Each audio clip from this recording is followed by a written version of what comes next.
Today we've got some tips and advice for you on how you can improve your listening comprehension in English. So keep watching.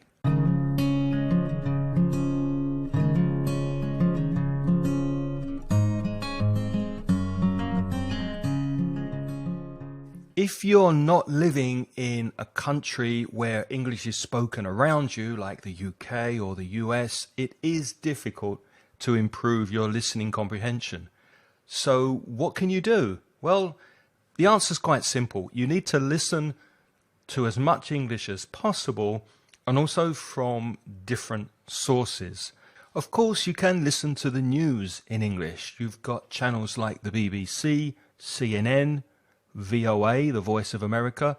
All of those places are great for listening to the news. And the VOA, the Voice of America, they also have news in easy English. And the BBC also have access to help when you're listening to the news if you can't understand everything that's being said. But if you're like me, you might find the news a bit depressing. So why not listen to podcasts? You can listen to podcasts in English about almost anything. So what do you enjoy doing? What hobbies do you have? If you like travel, films, gardening, photography, technology, fashion, anything you like, just go to Google and type in fashion podcast or photography podcast, and you'll find a podcast in English that you can listen to and enjoy. Songs as well are a great way to improve your listening. Go to YouTube. Many songs have the lyrics at the bottom of the screen, so you can listen and read, understand the song, and then next time you hear it, you'll know what they're singing in English. And of course, sing along with the songs like a karaoke. You're also practicing your rhythm, your speaking, your pace in English when you sing along with your favorite songs.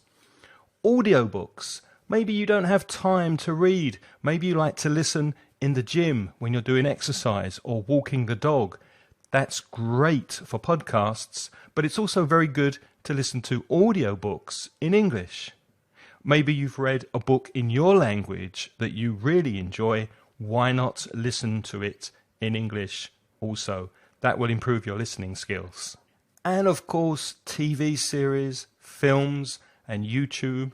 If you enjoy watching movies and films, you can very often change to original versions. So don't watch it in Spanish or whatever your language is. Change the language to English. Or maybe watch it once in Spanish and then a second time in English so that you get to know the voice of the famous actors, and I think you'll enjoy hearing how they speak English. Don't forget that YouTube also has closed captions. They're not always accurate, but you can turn on the CC closed captions and read the English text at the bottom of the screen. TED Talks are quite formal but short presentations in English about many different topics. If you have a higher level, good B2 or definitely C1 and C2 level, I suggest trying to listen to a few TED Talks. You can find the website at ted.com/talks, and they are also on YouTube. Are you a gamer? Do you enjoy playing video games? That's another way to improve your English. Go to a website like Twitch, for example, twitch.tv, and listen to people commenting in English while they're playing their and hopefully your favorite game.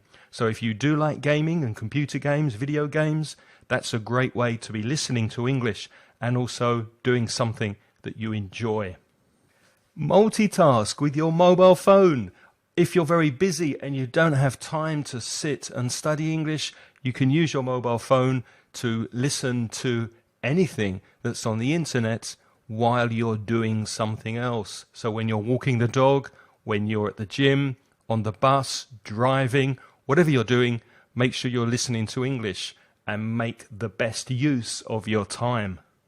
If you need recommendations of what to listen to, our podcast is at inglespodcast.com, or you can find it wherever you listen to podcasts. And also on the Mansion Inglés website, we have a huge selection of listening activities at different levels. So go to mansioningles.com and you'll be able to listen to different levels of English. And very often we have exercises that go together with the listening so that you can improve your comprehension.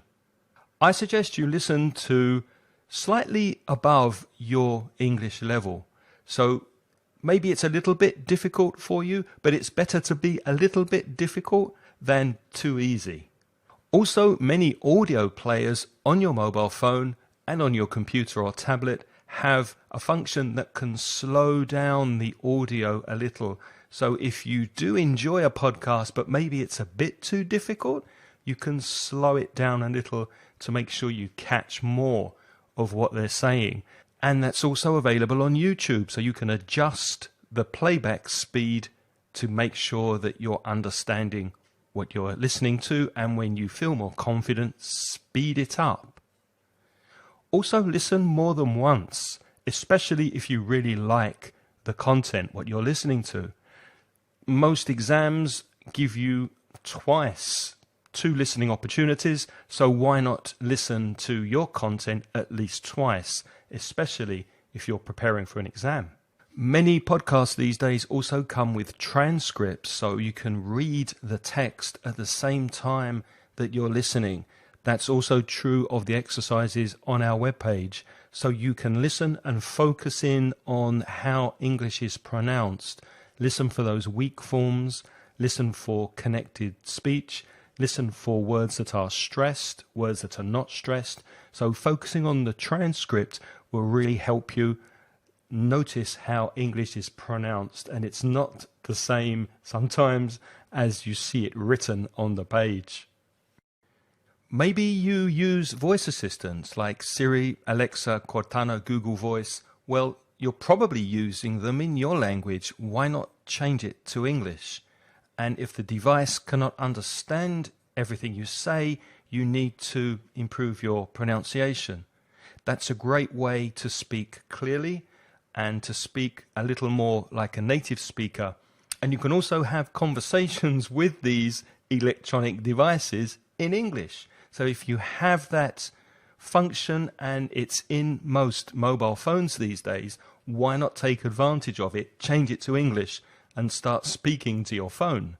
And don't get frustrated. It's very likely that you're not going to understand every word you hear.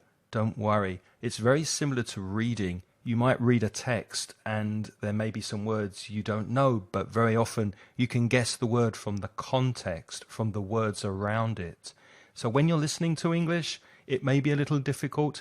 Just let the language wash over you and try to understand the general message in the audio. Listen for particular phrases and chunks. In Spanish, that's trozos of English, so that you can understand pieces and not necessarily every single word. And finally, this is where you really need to be very proactive. Go and find a meetup of people perhaps in your area. Go to meetup.com. That's a good website to find any group of people in your area who are meeting to practice their English. Or maybe it's a language exchange where if you're in a Spanish-speaking country, you can help someone improve their Spanish, and in return, they help you practice your English. With the coronavirus pandemic, that might not be possible, so you have to move it online. Look for Facebook groups or any group or community on the internet that you can join and meet on Zoom or Skype or something similar to practice your English a few times a week and get those listening skills really, really sharp. If you can't find a group, you need to start one. So be proactive, go out there and find people to practice with.